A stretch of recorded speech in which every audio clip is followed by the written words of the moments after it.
Let's start. The project name is Recyclerview Expandable. Let's see the project structure.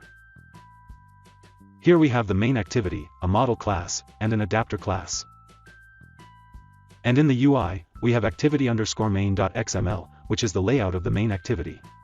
And a row_item.xml file, which defines the layout of the Recyclerview. Let's see the UI. Here we have the Recyclerview. The height and width of the Recyclerview match the parent. Let's see the code. The constraint layout is the root layout. And this is the Recyclerview.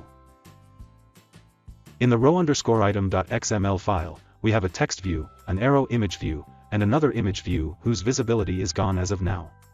When the user clicks the arrow, we will show this hidden image view. Let's see the code. The constraint layout is the root layout. This is the text view. This is the arrow image view. And this is the hidden image view. Let's see the Java code now. This is the model class, with a string variable name and a Boolean variable, which is used to handle the hide-unhide state of the image view, as the data members. This will be shown in each row of the Recyclerview. These are the imports. This is my adapter class. These are the data members, which contain an array list of the model class type. This is the constructor. In the onCreateView holder function, we inflate the row_item.xml file, and pass that view into the viewHolder class. In the bindViewHolder function, we fetch the data from the model class, one by one, and show it in the text view. We adjust the visibility of the hidden image view according to the Boolean variable in the model class. In the getItemCount function, we calculate the total number of rows in the Recyclerview. This is the viewHolder class. These are the data members of the class. In the constructor, we set the onClick listener of the arrow image. Here we handle the hide-unhide states of the hidden image view. And then we notify changes to the adapter. These are the imports.